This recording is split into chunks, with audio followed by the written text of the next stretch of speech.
have been killed, more than 40 injured, several homes have been destroyed, and central and northern parts of the country have been hit. The weather is unlikely to improve until Saturday.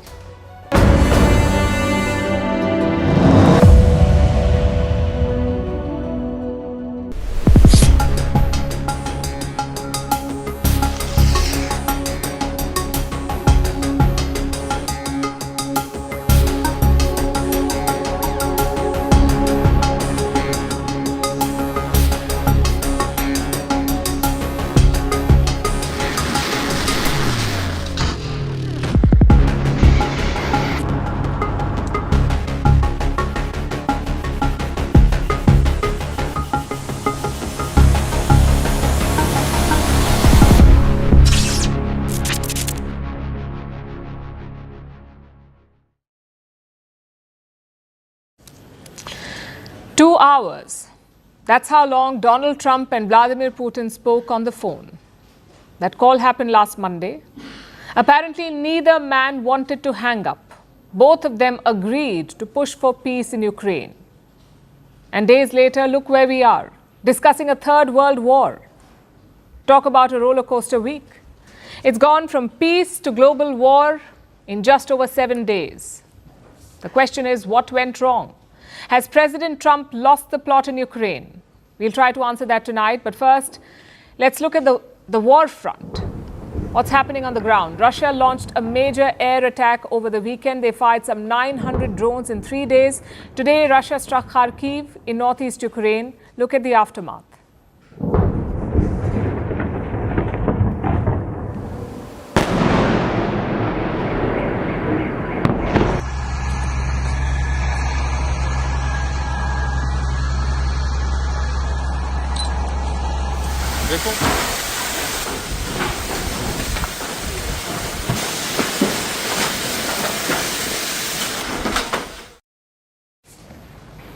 Ukraine has also been hitting back. Today they fired hundreds of drones at Russia. Some of them hit targets in Moscow. Take a look at this now.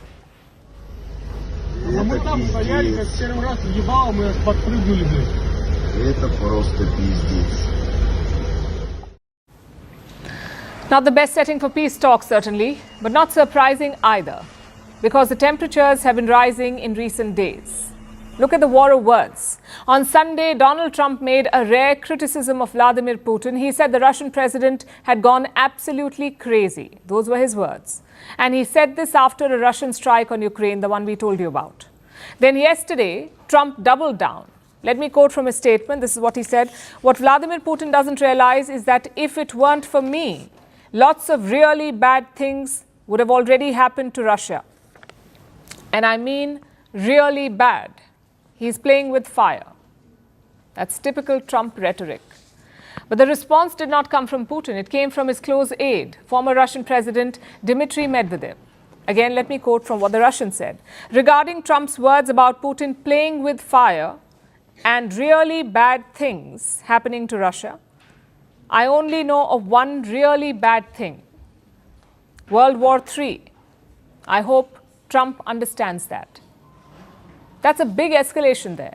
Medvedev is talking about a third world war. Naturally, the US has condemned it. Trump advisors are calling it reckless and unfitting of a world leader, which is a rich thing to say when your president is Donald Trump. But that's a different conversation. The question right now is, how did we reach this point? How did we go from peace talks to World War III? Well, there are different paths to this. Trump's anger is recent. It began after Russia launched airstrikes on Ukraine. Clearly, that was not a good look for him. Here was Trump boasting about bringing Russia and Ukraine to the table. But then we had Russia striking Ukraine at will. So that was the immediate trigger for Trump's anger. Though frankly, it was always coming. Trump is someone who likes quick results, but he's not getting those in Ukraine. Putin has the advantage on the battlefield, so he won't settle unless all his goals are met. And this is clearly frustrating Trump. He's used to bullying US allies into trade deals and negotiations, but this is a whole different ballgame. It's a game of patience and tact. And Trump is clearly out of depth. So where does that leave the peace talks? Are they effectively over? Well, not yet. Nothing is ever over with Trump. He can call Ukraine's President Zelensky a dictator, he can scold him in the Oval Office, and then days later, he can sign a minerals deal with the same Zelensky. That is how Donald Trump operates. So this public spat does not signal the end of talks, but it does reveal how challenging it is. And speaking of Zelensky, he's got a new proposal, a trilateral summit between Trump, Putin and himself. The Kremlin says it is possible, but only after some sort of breakthrough. Such a meeting should become an outcome of specific arrangements between the two delegations along various directions. In this respect, there are no changes in our stance. Now, this is significant because Russia has called Zelensky a Nazi. They have questioned his legitimacy as president, yet they're open to a summit. Either the Russians are bluffing or they see a window to fulfill their goals. In fact, Russia is preparing a charter of demands, a sort of template for a peace deal. They haven't officially published it yet, but here's what reports suggest. Demand number 1, Ukraine remains neutral. Number 2, written guarantees that NATO will not expand eastwards. Number 3, lifting some of the sanctions on Russia. Number 4, unfreezing Russian assets abroad. And finally, number 5, protection for Russian-speaking people in Ukraine's east. It doesn't mention Crimea or Russian-occupied lands, maybe because Putin thinks that those are done deals, or maybe he will include them later on. Either way, this is a good deal. They largely align with Putin's initial goals. But will Zelensky accept it? Russian and Ukrainian officials are expected to meet again soon. Perhaps that meeting will give us some clues. And a lot will depend on Donald Trump, of course. He has 3 options here. 1, side with Ukraine and put pressure on Putin. Reports say that he is mulling sanctions, specifically on Russia's banking and oil sectors. It is possible, but it's unlikely to work. The US already has some 7,000 sanctions on Russia. Clearly, that has not moved the needle. So more sanctions may not help. Then we come to option number 2, put pressure on Ukraine. Trump can force Zelensky to accept Russia's demands. Yes, Europe will resist, but the US has enough leverage here. And finally, option number 3, Trump can just walk away. This is looking increasingly likely now. Trump has already triggered a global tariff war. His plate is full with trade negotiations. Does he have the bandwidth to keep mediating here?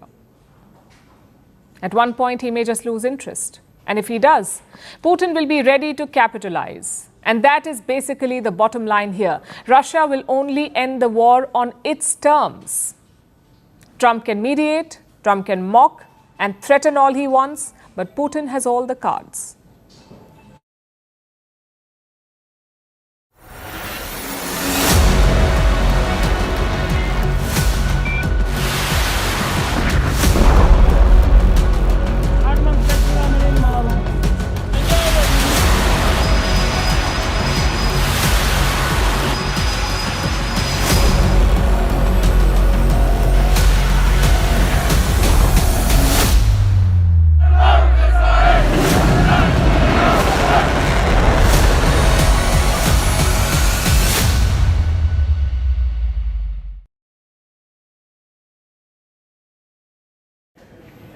If you blinked, you may have missed it.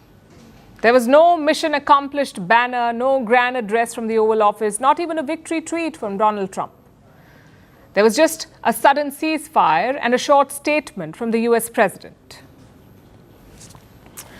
This is a story of America's Red Sea retreat.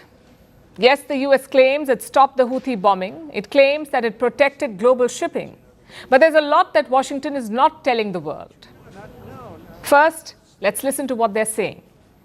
The Houthis have announced that they are not, or they've announced to us at least, that they don't want to fight anymore. They just don't want to fight. And we will honor that. And we will stop the bombings. And they have capitulated. But more importantly, we will take their word. They say they will not be blowing up ships anymore. Now let me tell you about what the Americans are not saying. The US has lost 2 fighter jets and 7 multi-million-dollar drones. It has spent more than $1 billion, and yet the Houthis are still standing. Here's the fact of the matter. America did not win here. America backed out, and it backed out fast. Let's rewind to March this year, March 15th. The US launched Operation Rough Rider. The mission was to stop the Houthis. This is an Iran-backed rebel group based in Yemen, the Houthis. They've been attacking ships in the Red Sea, and they've been doing this since October 2023. It was a direct response to the Gaza war. The Houthis have targeted American ships and naval vessels. So Washington wanted to stop them. It launched an all-out bombing campaign. More than 1,000 US airstrikes rained down on Yemen. Hundreds of Houthi fighters were killed, weapon depots were destroyed, command centers were reduced to rubble. It looked like a blowout. But it failed to achieve the main aim. Washington had set out to destroy the Houthis, and that did not happen. Yes, the Houthis suffered heavy casualties, but they also hit back. And they took down costly American weapons, like the MQ-9 Reaper drones, the ones that India is also buying from the US, MQ-9. The ones that are also being used in Ukraine. These drones are for strikes and reconnaissance. The Houthis shot down 7 such drones. Each one costs around $30 million. They've lost 7. So the US has lost $210 million on drones alone. And that's not even the worst part. The US lost 2 fighter jets, not in combat, but in the sea. They should make a Hollywood film on this, on how to drop a fighter jet in the ocean, not once, but twice. Let me tell you how this happened. The aircraft carrier USS Harry Truman was stationed in the Red Sea. It came under a Houthi attack. To evade this attack, the warship made a sharp turn, a maneuver to dodge the incoming threats.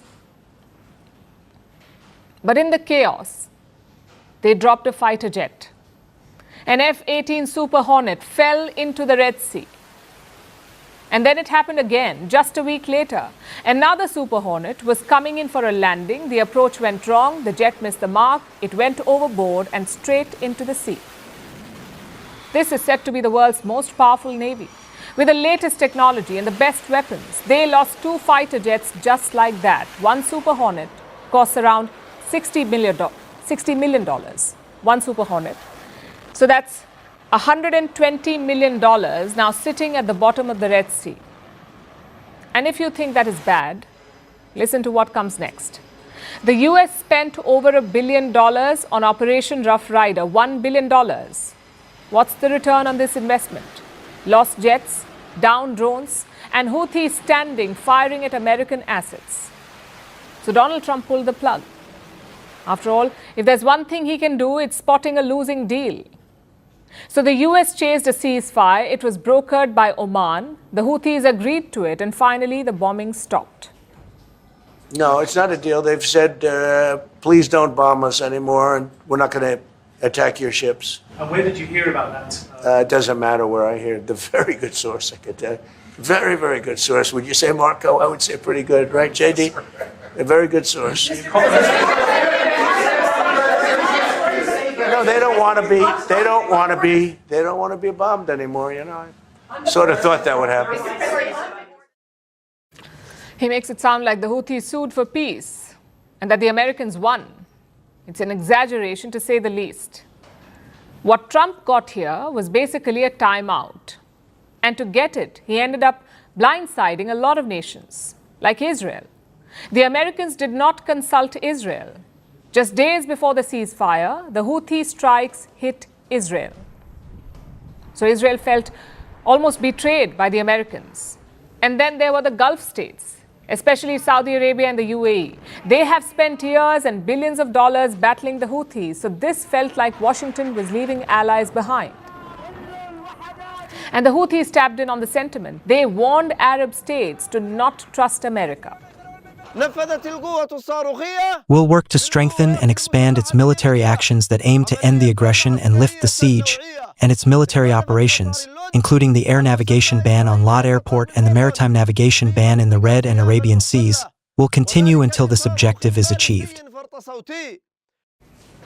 So in the end, what did the US really achieve? It did not defeat the Houthis. It did not stop all the attacks. And it did not reassure its allies. What it did do was spend over $1 billion, lose advanced drones, and embarrass a carrier fleet, and walk away from a battlefield it could not control. Operation Rough Rider was supposed to be a show of strength. Instead, it showed the world a superpower scrambling for the exit. And Donald Trump, he's already on the next story. Because in his world, if the mission failed, you just change the subject. Unfortunately for him, the facts do not go away. They sink to the bottom of the Red Sea, like America's war victories.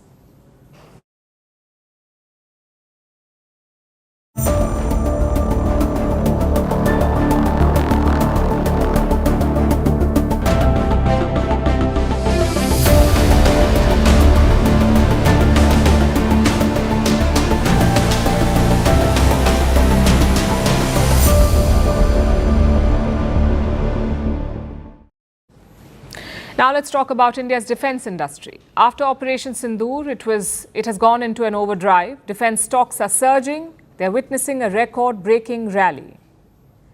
Mutual funds with defense stocks have gained in a big way. They have risen by nearly 60%. 6 funds in particular have delivered stunning results. Each of them is up by over 50% on average. So 3 months ago, had you invested 100,000 rupees in these funds, had you invested 1 lakh rupees 3 months ago, you would have made a profit of 50,000. 50,000 rupees in 90 days. That was the average return. Of course, this is not routine market activity. It's a reflection of something bigger, a strategic sector that is gaining serious traction. The trigger was Operation Sindoor. It changed the market sentiment overnight. When Indian weapons defended the skies against Pakistani attacks, they made an instant impact on the investor mindset. And Prime Minister Modi did the rest. He highlighted the success of Indian weapons. युद्ध के मैदान पर हमने हर बार पाकिस्तान को धूल चटाई है और इस बार ऑपरेशन सिंदूर ने नया आयाम जोड़ा है। हमने रेगिस्तानों और पहाड़ों में अपनी क्षमता का शानदार प्रदर्शन किया और साथ ही न्यू एज वॉरफेयर में भी अपनी श्रेष्ठता सिद्ध की। इस ऑपरेशन के दौरान हमारे मेड इन इंडिया हथियारों की प्रामाणिकता सिद्ध हुई। आज दुनिया देख रही है 21वीं सदी के वॉरफेयर में made in India defence equipments, इसका समय आ चुका है। This was a show of strength, also a demonstration of India's capabilities. India launched Operation Sindoor on May 7th. 2 days later, on May 9th, Indian defense stocks jumped. And in the following days, they added some 1.8 lakh crores in value. 1.8 lakh crores, that's over $2 billion US. The valuation skyrocketed. Drone maker Aide Forge rose by 56%. Shipbuilders, Cochin Shipyard, spiked by 41%. Plane maker HAL gained 16%. HAL is Hindustan Aeronautics Limited. It is India's state manufacturer of aircraft. It makes the Dhruv helicopters and the Tejas jets. Now, all these are serious bets. They're also long-term in nature. Investors have high hopes from India's defense sector. They expect more momentum in the coming months. Operation Sindoor was not just a tactical win. It proved that India's weapons pack a punch. They deliver a in a real-life conflict. And this has boosted confidence in Indian manufacturing. Plus, there are more factors at play here, like the structural changes in India's defense sector and the push for making in India. Investors are betting on that, on new orders for weapons, especially those which have a major made-in-India component. Several such projects are in the pipeline. These are orders for new destroyers and submarines for the Navy. India is planning a new aircraft carrier. It is also working on a new 5th-generation fighter jet. We told you about this yesterday. India has invited bids. It wants to develop the first prototype of this aircraft. The priority is to make it at home, to depend on local players. Another focus area is exports. India wants to ramp up defense exports, and the numbers show clear progress on this front. In 2014, India's defense exports stood at 686 crore rupees. That's more than $80 million. Last year, in 2024, they crossed 23,000 crores. That's over $2 billion. So that's a 34-fold increase in a decade. India is building an export list. It includes 160 systems and platforms, from aeronautics to missiles, from electronic gear to naval systems. India is aiming to make a significant shift. It no longer wants to remain just a buyer of weapons. The goal is to make weapons at home and supply them to the world. And for this, export rules have been eased. India is ready to supply a wide variety of defense wares. The list includes 19 aeronautical systems, 41 armament and combat platforms, 4 missile systems, and a wide range of electronics, naval gear, and protective equipment. This marks a striking departure from the past. India is still the world's biggest defense importer, but it is stepping up as an exporter. From a consumer, it is turning into a contender in the global arms market. With government backing and battlefield success, India is poised to make strides.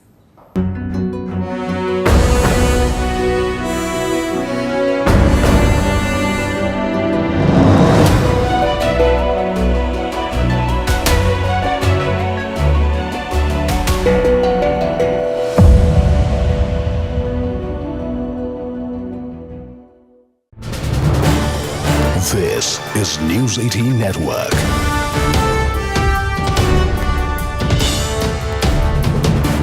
India's largest news network. Alipurdwar in West Bengal, Minister Udayan Guha has sparked a political firestorm with a controversial remark about Operation Sindoor. Udayan Guha, the Minister of North Bengal Development and a key Mamata Banerjee ally, has said that Operation Sindoor is being sold as a business.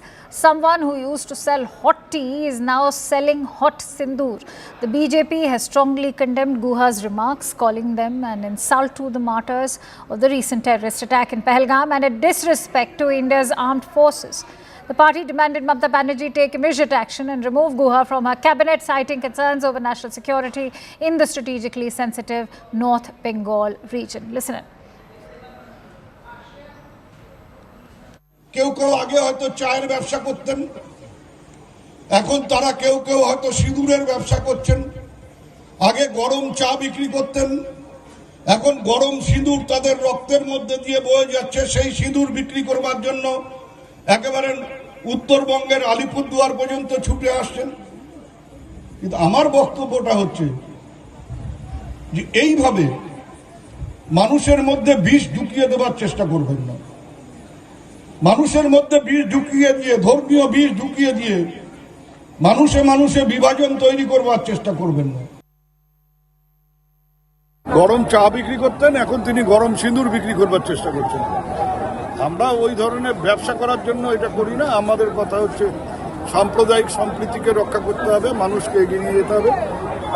যারা মারা গেছেন তাদের মধ্যে তো আদিল শেখ ছিল, তারপরে ওই ঝন্টু শেখ ছিল, সবার কথাই তো ভাবতে হবে। Kamalika Sen Gupta joins me with more perspective on the broadcast. Kamalika, just ahead of Prime Minister's visit to Bengal, how will Guha's remarks be perceived? Also, this when the TMC had largely stayed united with India as far as our armed forces are concerned. This is a very responsible comment as stated by the BJP. BJP is going to take this issue up, that's very sure. And this is a place which is absolutely in the border. It's Coach Bihar is absolutely in the bordering area of Bangladesh. And tomorrow the Prime Minister is supposed to come. Here, the Udayan Guha, we have spoken to Udayan Guha, and though he does not want to comment right now on this, but he accepted what he said. He has said that the BJP, the Prime Minister Modi, is trying to take political advantage of it and trying to sell it. Now, this type of comment is absolutely uncalled for, as stated by BJP, when the entire their party is supporting the cause, and also none other than their National General Secretary is been travelling and telling people about what has happened.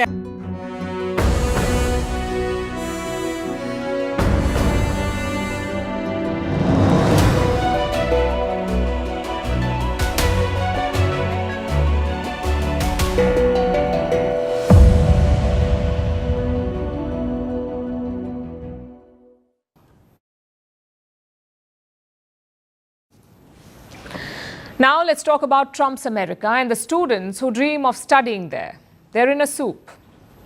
Imagine this. You've cleared the tests. You've been accepted into a top US university. You've paid the fees.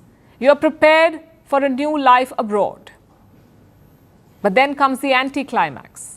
The US Embassy refuses to give you a visa. They want to scan your social media first. Every post, every comment, every like. They want to comb through it to decide if you should be allowed to go and study in America.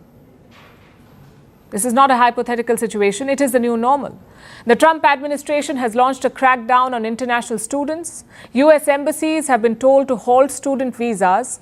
And India could be the worst hit by this policy because India sends the highest number of foreign students to the US. Now their future is uncertain. In a country that calls itself the land of the free, every word you say could now be used to shut the door on you. You've got the admission letter. Your dream university in the United States has said yes. You've cleared your language test, your documents are in order, your fees are paid. Now you're waiting for a visa appointment. But the US Embassy says they're not taking bookings. They tell you there's a new rule. Visa officers will now go through every social media post of yours, just to decide whether you can study in the United States or not. This is no longer a hypothetical situation. It's what the future of student visas may look like. The US under Trump is making a sweeping policy shift. One post, one wrong phrase, or an objectionable photograph, that's all it may take to block your visa. The US is rolling out a global crackdown on students and their social media accounts. The Trump administration has issued orders to all US embassies. They need to halt any new student visa interviews. Embassies have been told to expand social media vetting. Students and exchange visitors will now be screened online. Every post, every comment, every like will go through scrutiny. The official memo warns that this will slow down visa issuance. In fact, it already has. Interviews have been cancelled. Visa decisions could face delays, leaving many students in limbo. This could impact tens of thousands of students from India alone. Every year, thousands of Indian students apply for a US student visa. In 2023 alone, over 140,000 student visas were issued to Indians alone. That's more than any other country. And Trump's new orders effectively mean they may not make it to university this year. And even those who do face uncertainty. The rules are tightening, deportations are rising, and students face the risk of being sent back even when they commit a minor infraction. This week, the US Embassy in India issued a warning. Students who skip classes or leave their programs without notice could lose their visas and future visa rights. The message was clear: follow the rules or face the consequences. But the rules themselves are moving targets, because this crackdown is political too. Consider what US Secretary of State Marco Rubio has been saying in recent months. He's been calling for cancelling student visas, revoking permanent residency status or green cards, and scrutinizing the social media history of visitors. This was broadly over the pro-Palestinian protests on American campuses. The net of scrutiny is widening now. Critics say this isn't about security, it's not about borders or immigration control. It's about ideological conformity wrapped in bureaucratic language. In the land that calls itself free, speech is being monitored. Every word is being weighed. And for international students, one wrong sentence could jeopardize their future.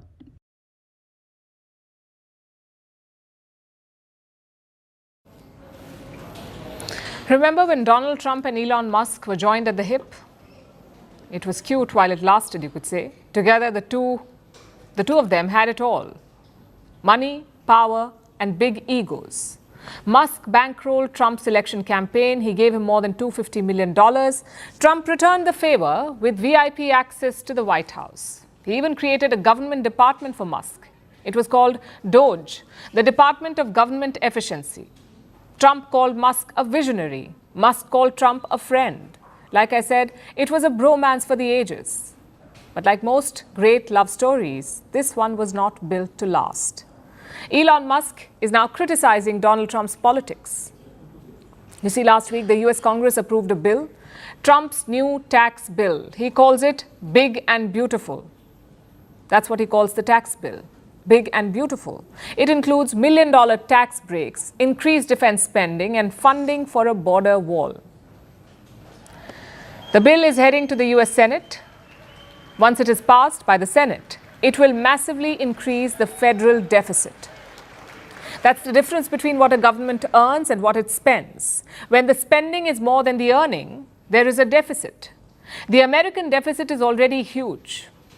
It currently stands at $1.83 trillion. 1.83 trillion, that's their deficit. After this bill, it could increase by about $600 billion. Elon Musk does not like that. In a recent interview, he said, and I quote, "I'm disappointed to see the massive spending bill which increases the budget deficit and undermines the work that the DOGE team is doing." So Musk has called out the new bill. It increases the budget deficit, and this goes against the DOGE agenda. And that's not all. Musk also took a shot at Trump's wordplay. Let me quote again. "I think a bill can be big or it can be beautiful, but I don't know if it can be both. My personal opinion." Trump calls it big and beautiful. Musk says it can either be big or beautiful, not both. Either way, the bromance is cracking. And not out of the blue. The murmurs began long ago, just days into the Trump presidency. Trump's cabinet did not like Elon Musk. They thought he had too much power. Also, Musk's DOGE was not much of a hit. It did not manage to cut federal spending in a big way, but it did manage to upset a lot of people. Elon Musk was on thin ice. So he tried to tip the Wisconsin Supreme Court race. That did not work either. The Democrats won, and Musk was suddenly persona non grata. Meanwhile, his company Tesla was tanking. Sales nosedived, investors panicked, and Musk finally remembered that he had a real job to do. He was supposed to be running a car company, not a country. So he left the White House. They say it's not a breakup. Both Trump and Musk insist that it's not a breakup. But again, look at Musk's recent interview. He says he will refocus on Tesla. No more political distractions, no more mega donations. In other words, the campaign cash tap is turning off. At least that's the official line. But what triggered it? Was it a sudden epiphany or a presidential cold shoulder? It's hard to say. The one thing is quite clear. This was inevitable. Elon Musk is a control freak in a room full of yes men, and Trump is a yes man in a room full of mirrors. There's only so much room for ego when two people believe that they are the main character. And let's not forget Trump's high attrition rate. In his first term as president, Donald Trump fired 4 national security advisors, 3 chiefs of staff, and 2 press secretaries in a span of just 2 years. And now we have this Musk episode. It's a lesson for everyone, really. Whether you're a mega donor or a tech mogul or an American ally, we have one thing to say to you.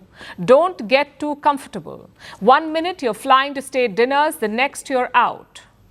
Because in Donald Trump's world, loyalty is a one-way street. You're only useful until you're not.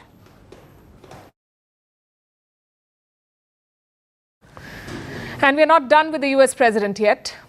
Remember his inauguration?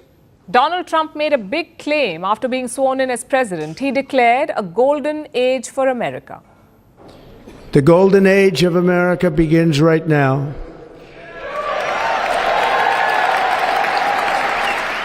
From this day forward, our country will flourish and be respected again all over the world. It's certainly a golden age, but only for Donald Trump and his family. Ordinary Americans are facing recession threats. Prices are rising, jobs are disappearing, and tariffs have roiled the export market. Meanwhile, guess who's making billions of dollars? The Trump family. Just look at the numbers first. Trump was worth around $2.5 billion at the start of 2024, $2.5 billion at the start of 2024. That's when campaigning really began. And now, he's worth around $5.4 billion. His net worth has more than doubled since he started the campaign. Where has this money come from? The biggest chunk is the Trump Media and Technology Group. This is the company that owns Truth Social. Trump has a controlling stake in this firm. It's worth around $2.9 billion. So more than half of his wealth comes from Truth Social, his social media app. I know what you're thinking. The company must be minting money. Well, think again. Truth Social lost $400 million last year. Last quarter, they lost $31 million. So what explains this insane valuation? It's the Trump effect. Truth Social does not have any value of its own. What gives it value is the Trump name, which brings us to the dubious bits. Truth Social is diversifying beyond social media. Their main target is cryptocurrency. The company is raising $2.5 billion from investors. The plan is to use this money to buy Bitcoin to create a Bitcoin treasury. Now, this aligns perfectly with Trump's policy. He has appointed a crypto czar in the White House. He has also promised to turn America into a crypto capital. In other words, Trump's policy is boosting the value of cryptocurrencies, and the same Trump is also investing in cryptocurrencies. Basically, his policy profits him. And there's more. Weeks before the election, Donald Trump floated a new crypto company. It's called World Liberty Financial. Trump and his sons are promoters of this company. So are Alex and Zach Witkoff. I'm sure the name has given it away. Alex and Zach are sons of Trump's foreign policy advisor, Steve Witkoff. This company signed a deal with Pakistan this year. Reports say Witkoff pushed for the deal. I guess it's clear why. And now comes the most brazen of scandals. In January this year, Trump and his wife launched meme coins. We've discussed them before. Meme coins are a type of cryptocurrency. They do not hold any intrinsic value. It depends on what you're willing to pay for it. Basically, bigger the craze, higher the price. Trump holds around 80% of these meme coins. The remaining 20% are in circulation. Their market value shot up to $15 billion in January. $15 billion, the value of meme coins. The Trumps ended up making $300 million in transaction fees alone. But by April, this rally had largely dwindled. So guess what Trump did? He announced a private dinner for people who bought his meme coin. So once again, there was a rally, and that dinner was held last Thursday. The White House refused to even release the guest list. Apparently, foreign billionaires were part of it. And if you think this was bad, wait for the real estate deals. Donald Trump has been licensing his name to builders abroad. And look at the projects announced in 2024. This is while he was campaigning, these projects were announced. Trump International, Oman. Trump Tower, Jeddah. Trump Riyadh. Trump Hotel, Dubai. And Trump Golf Club in Qatar. All of these were announced during Trump's presidential campaign. As president, Trump visited these countries first. He traveled to Saudi Arabia, Qatar, and the UAE. All three countries announced Trump projects last year. Coincidence? I'm sure Trump will say so. But a number of experts have called out these moves. They say it's a clear case of corruption. And needless to say, the White House is pushing back. I have also stated previously from this podium that the president is abiding by all conflict of interest laws that are applicable to the president. And I think everybody, the American public, believe it's absurd for anyone to insinuate that this president is profiting off of the presidency. This president was incredibly successful before giving it all up to serve our country publicly. The lack of transparency is serious. Most presidential candidates release their tax returns. Trump did not do it. Not in 2016, not in 2020, and not in 2024. On paper, his assets are tied up in a blind trust, meaning he cannot access them directly. But guess who operates this blind trust? It's his eldest son, Donald Trump Jr. This is not transparency. This is a farce. The question is, why don't we hear more about all of this? For starters, the US media is more focused on Trump's other moves, like in Ukraine or trade or his tariffs. Maybe that's more juicy than his corruption. Secondly, it could be bias. Western media loves to spin stories around corrupt Asian and African leaders. Fair enough. But also look at Donald Trump. On one hand, he's hurting the global financial system. On the other, he's making billions. If this is not corruption, I don't know what is. As we make a historic announcement about the Golden Dome missile defense shield. Part of it.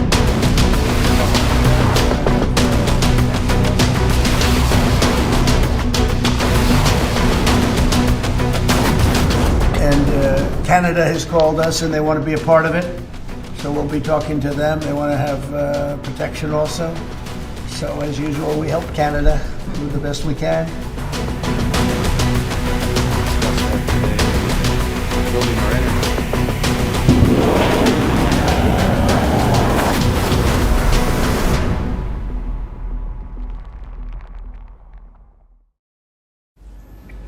Donald Trump wants to build a missile shield to cover all of North America. His Golden Dome. He wants to protect American skies, but there's a catch. To do so, the US needs the help of America. Of Canada, I'm sorry. So Trump made them an offer. He told Canada, join the United States, become the 51st US state and get the Golden Dome for free. Else you'll have to pay a sum of $61 billion to get the dome's protection. That is Trump's art of the deal. Lose your sovereignty or break the bank. Now, this isn't Trump's first tryst with annexation. He has mentioned it multiple times before. He's asked Canada to join the United States to become a big, glorious 51st state. To be honest with you, Canada only works as a state. Keeping "O Canada," the national anthem. I love it. I think it's great. Keep it. But it'll be for the state, one of our greatest states. Maybe our greatest state. Of course, the Canadians were not amused. They have denounced these statements. They've repeatedly said no. But Trump doesn't seem to care. The president has made known his wish about that issue for some time. I've been careful always to distinguish between wish and reality. I was clear there in the Oval Office, as I've been clear throughout on behalf of Canadians, that this is never going to happen. Canada is not for sale. It never will be for sale. Some things, as I said in the room, some things are never for sale. And he agreed with that. Now, with the Golden Dome, Trump has found a new offer. It is not military force or tariffs this time. It is a basic requirement, national security. Trump knows that Canada needs the shield, so he is trying to get his way using the Golden Dome as bait. But Canada is not biting, because they, like the rest of the world, know this. Trump needs Canada more than Canada needs the dome. Let me explain why. The Golden Dome is a missile shield system. It is designed to intercept almost everything, rockets, missiles, all kinds of projectiles. The pitch is to protect the American skies. But there are two geographic problems here. Number one is the state of Alaska. This is a US state, but look where it is located. Right above Canada. So to protect Alaska, the US needs access to Canadian skies. That is problem number one. Number two, incoming missiles over the North Pole. If there's an attack from that direction, the US will need access to Canadian airspace. And this is not news to military planners. They have known it for a long time, which is why there is NORAD, the North American Aerospace Defense Command. It was founded in 1958. It is a binational command, meaning it involves both the United States and Canada. They work together to protect their shared airspace and territory. This body has been around for 67 years. It defends the North American airspace, including the Arctic, and Canada plays a major role in it. It even pays for 40% of the investments. So Canada's terrain works to its advantage. It provides access to the Arctic. The Golden Dome does not work without Canada's cooperation, and Ottawa knows that. Behind the scenes, they're apparently using it to their advantage. They're using the Golden Dome as leverage to negotiate a better trade deal with the US. So behind closed doors, Canada is playing its hand quietly. But in public, that's where things get ridiculous. Faced with Trump's annexation threats, Canada has turned to a relic, an 800-year-old figurehead, the British monarch, King Charles III. Now, Canada, as you know, is a constitutional monarchy. That means King Charles is Canada's monarch too. He's their king too, their official head of state, a purely ceremonial and symbolic role. Yet Canada is using him to make a statement about sovereignty. Today, Canada faces another critical moment. Democracy, pluralism, the rule of law, self-determination, and freedom are values which Canadians hold dear, and ones which the government is determined to protect. As the anthem reminds us, the true North is indeed strong and free. A monarch defending democracy? It's like bringing a teacup to a gunfight. Because let's be honest, to scare off Trump, Canada will need a bigger, preferably shinier crown. I guess Canadians don't know how to feud. But in a world where Trump sets the tone, that strategy may no longer suffice. So the question is, will Canada join the Golden Dome? The answer is most certainly yes. But will it become the 51st state? There is no chance. Although the fact that the question keeps coming up says a lot about how Trump sees diplomacy. Everything is a way to get a deal.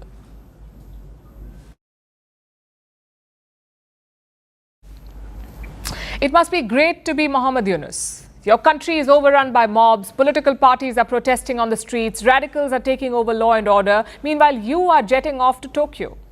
That too, for your 10th foreign trip in 9 months. In case Yunus is wondering, this is how Dhaka looked like today.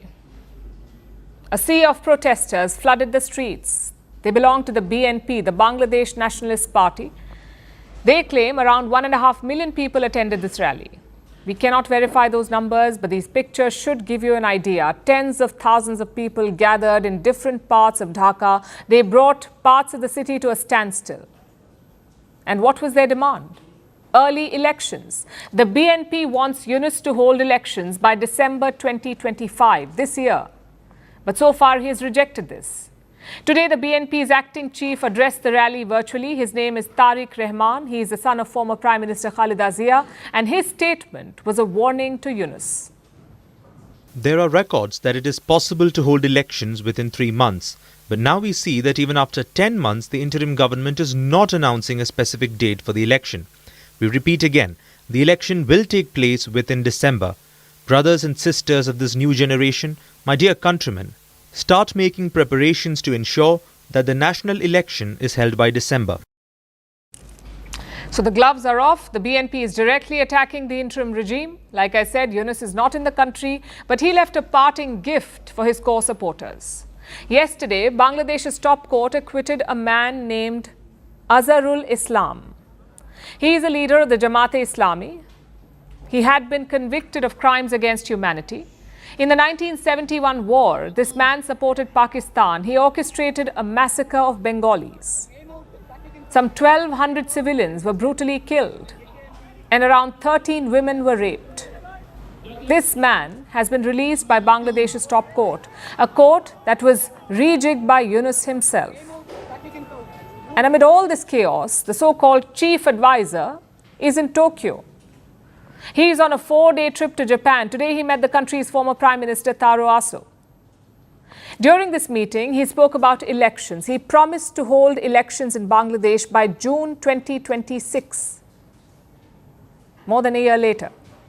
The opposition wants it by December this year. Yunus is offering June next year. The question is, what does all of this mean for India? How should we see it?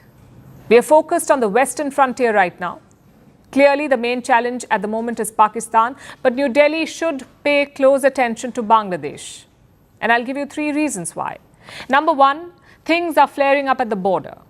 Reports say there was a standoff yesterday India's border security force of BSF on one side, Bangladesh's border guards, the BGB, on the other. India says it thwarted an infiltration bid by a group of Bangladeshis. Some eyewitnesses say that there was an altercation between the BSF and the BGB. Even warning shots were fired to disperse the crowds. It tells you how tense things are. Even a slight misunderstanding could be dangerous. Reason number 2, the prospect of elections is good for India. New Delhi has been openly calling for early polls. It gives us a chance to reset the ties. I mean, things have already reached rock bottom, almost. So the only place to go is up now. With Yunus, there is no scope for a reset. But with a new elected regime, who knows? It could be a possibility. And finally, reason number 3, Yunus is making moves that alter the regional balance. He has cozied up to Pakistan. He is also offering more space to China. Reports say Beijing could revive an old air base in Bangladesh. It is located in the district of Lalmonirhat. The base itself dates back to the Second World War, but here's the key part. This base is just 20 kilometers from the Indian border, from the Siliguri corridor, also called India's Chicken's Neck. This is a narrow stretch of land, about 22 kilometers wide. It connects India's northeast to the rest of the country. If China gains access to this base, it's a big challenge for India. Same with the Americans. They're pushing for an aid corridor into Myanmar. On paper, the idea is to help the people of Rakhine State. But Bangladesh's army has rejected the plan. They feel it could violate Dhaka's sovereignty. So my larger point is this. Yunus is opening up Bangladesh to foreign players. Some are friendly, some are hostile. But both will worry India. Because this is New Delhi's sphere of influence, and the government knows this. India has decided to revive an airport of its own, the Kailashar Airport in Tripura. This airport played a key role in the 1971 war. It's located just a few kilometers from the Bangladesh border. For 30 years, this airport was defunct, but the government is now reviving it. So the strategy for India is pretty clear. Be ready, expect everything. New Delhi was clearly caught off guard when Sheikh Hasina was ousted. It will be keen to avoid more surprises.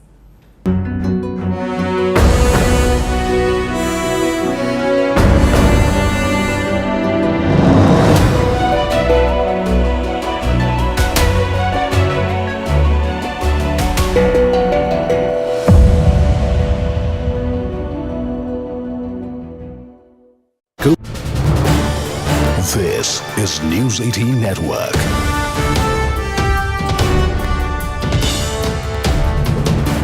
India's largest news network. Alipurduar in West Bengal, Minister Udayan Guha has sparked a political firestorm with a controversial remark about Operation Sindoor. Udayan Guha, the Minister of North Bengal Development and a key Mamata Banerjee ally, has said that Operation Sindoor is being sold as a business. Someone who used to sell hot tea is now selling hot sindoor. The BJP has strongly condemned Guha's remarks, calling them an insult to the martyrs of the recent terrorist attack in Pahalgam and a disrespect to India's armed forces.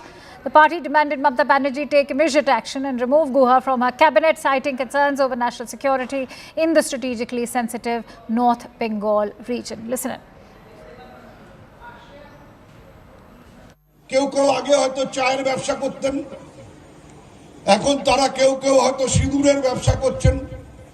আগে গরম চা বিক্রি করতেন, এখন গরম সিঁদুর তাদের রক্তের মধ্যে দিয়ে বয়ে যাচ্ছে। সেই সিঁদুর বিক্রি করবার জন্য একেবারে উত্তরবঙ্গের আলিপুরদুয়ার পর্যন্ত ছুটে আসছেন। কিন্তু আমার বক্তব্যটা হচ্ছে যে এইভাবে মানুষের মধ্যে বিষ ঢুকিয়ে দেওয়ার চেষ্টা করবেন না। মানুষের মধ্যে বিষ ঢুকিয়ে দিয়ে, ধর্মীয় বিষ ঢুকিয়ে দিয়ে মানুষে মানুষে বিভাজন তৈরি করবার চেষ্টা করবেন না।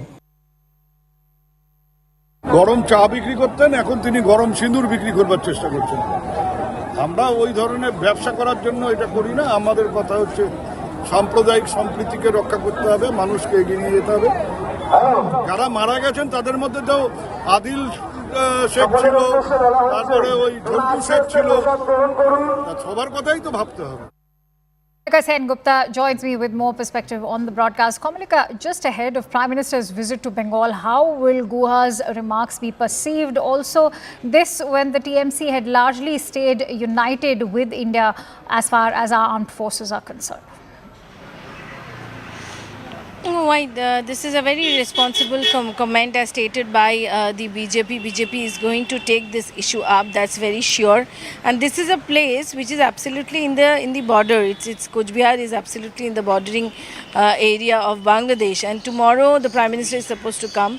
Here, the Udayan Guha, we have spoken to Udayan Guha, and though he does not want to comment right now on this, but he accepted what he said. He has said that the BJP, the Prime Minister Modi, is trying to take political advantage of it and trying to sell it. Now, this type of comment is absolutely uncalled for, as stated by BJP, when the entire their party is supporting the cause, and also none other than their National General Secretary is been travelling and telling people about what has happened and taking the obviously presenting the India facts.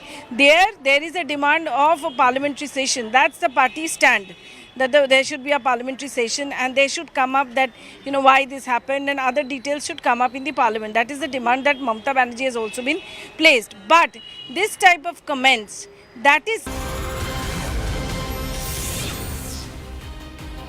Hello and welcome to the late night edition with me, Ayushman Singh Jamwal. Big breaking news coming in at the